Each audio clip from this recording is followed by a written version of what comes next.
is the World Organic News podcast for the week ending 5th of December 2016. Jon Moore reporting. This week we have a series of good news stories. Yes, things are not ideal in the world and we're all dealing with changes over which we have no control. So let the good news begin. The wonderfully named blog, The Mindful Bunny, brings us a post, 8 easy ways to lead a more sustainable life. For many of us, the concept of sustainability can be overwhelming. The Mindful Bunny is no different. Quote, "Sustainability is the concept that allows the current generation's needs to be met without sacrificing the needs of future generations. This is important. The rate at which we currently use resources is not sustainable in the slightest. At first, this problem is completely overwhelming, and no, you can't fix it by yourself. This thought made me anxious beyond belief. After taking a step back, I realised that I can make a difference. The little things we do add up, and leading by example has always served me well." End quote. The 8 suggestions start with low-hanging fruit. Is waste really necessary? Do I need to throw it away or not? Through to more challenging suggestions, going vegan, selling the car, to walk or ride a push bike. The point of this post is that we can all make a difference.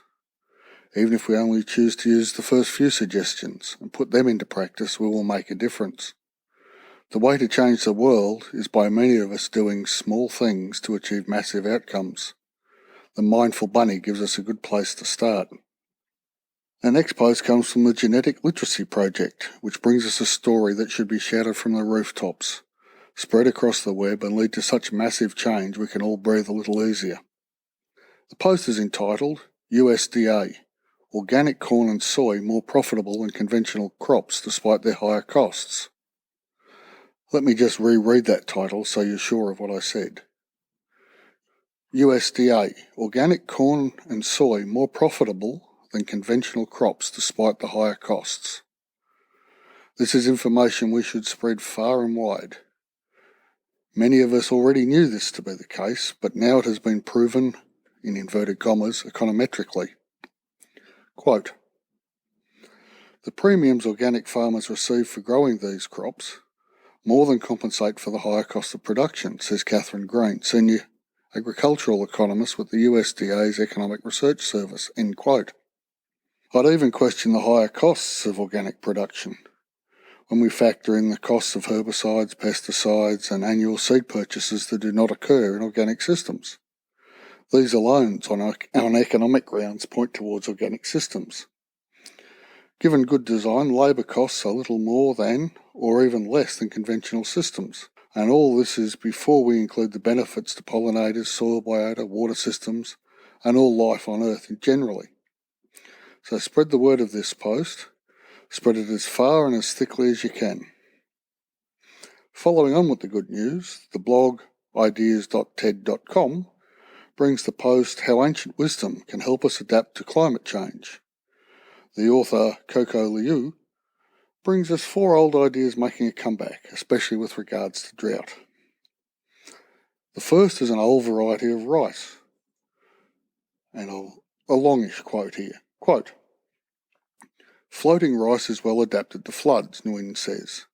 "When heavy rains came, the plants grow at an accelerated rate so that their foliage always remains above water. They can reach up to 6 metres, that's 20 feet, in height. And since floodwaters can safely fill floating rice paddies rather than swelling the river, the cities and villages downstream escape being submerged. When we first reintroduced floating rice to the village of Vinh Phoc in 2013, nearby farmers wanted us to teach them as well," Nguyen says. His team is running a pilot program in 2 provinces in the Mekong Delta. They plan to launch fieldwork in Cambodia and Myanmar next year." End quote. To achieve the best results on a society-wide approach, the rice fields are not surrounded by dikes. This allows the floodwaters to move sideways, so to speak, before flowing downstream. The benefits of this are food production from an adapted variety and less damaging flooding downstream. The floating rice is less productive than hybridised modern varieties, but work on this aspect of the floating variety is still to be done. It's a balanced thing, where the costs of flooding are mitigated by less rice production, but obviously massively larger straw production. This straw could be converted to protein by rabbits and or pigs, so that the total food production, rather than one output grain, may be equal or even higher. The next idea from the post relies upon understanding the archaeology of a region, in this case Bolivia. Floods and droughts in succession were mitigated in the past by canals and extreme raised bed gardening. These raised beds, some 2 metres in height, are called camelones. Quote, since Saavedra experimented with the method in the Beni region in 2007, he's seen good results. His cassava and corn harvests set new records for organic farming in the area. When severe floods came in 2008, the worst Bolivia had seen in 50 years, the plants on the camelones were the only ones that survived. The crops in conventional fields were completely swamped and destroyed. Although the intensive labour required to construct a camelone, it takes a week's worth of machinery for 1 hectare, has deterred some farmers. Saavedra's non-profit organisation, Sustainable Amazonia, has taught 500 families to use this method. Oxfam has endorsed the camelone technique and financed its development in Bolivia, end quote.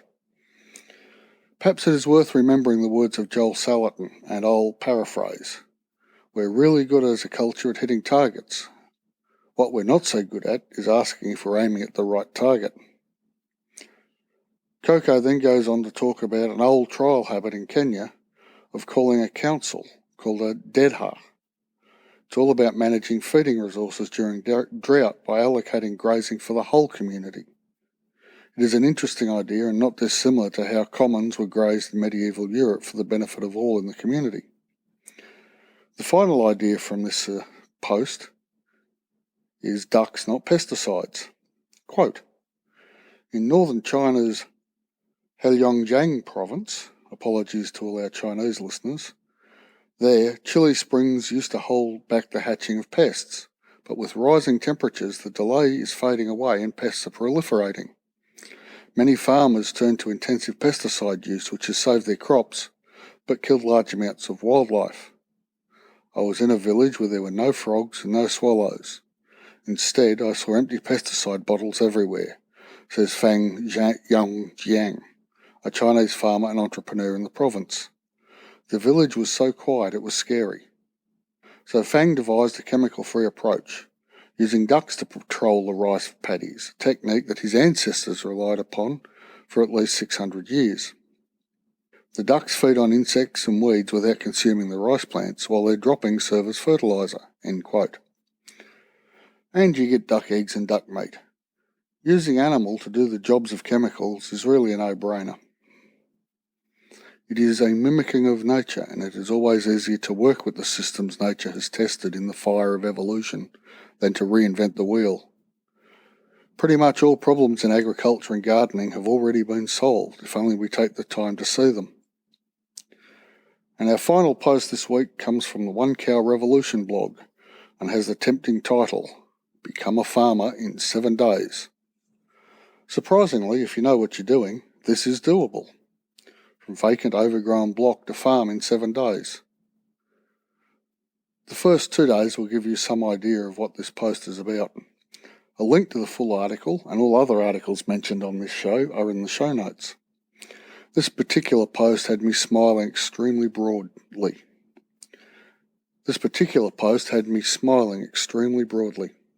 Quote, Day 1. Buy or beg a goat, 50 foot of airline cable, 2 swivels, a cinder block and a bucket. Tether the goat to your worst briars and scrub, give her a bucket of water. Milk her, drink the milk. Cost, $100 or the sky's the limit depending on the goat. Day 2.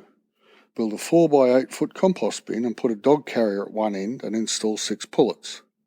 Fill the other end of the bin with at least 12 inches of organic matter, wood chips, grass clippings, leaves, sawdust, even shredded paper.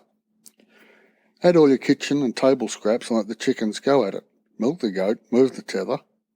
Cost, $50 for the chickens, $30 for a roll of woven wire, scrounge the post and dog carrier, end quote. And so it goes on for the rest of the week. Really worth clicking through to. And that brings us to the end of this week's podcast. If you've liked what you've heard, please tell everyone you know any way you can. I'd also really appreciate a review on iTunes or the podcatcher of your choice. This helps others to find us. Thanking you in advance. Any suggestions, feedback or criticisms of the podcast or blog are most welcome.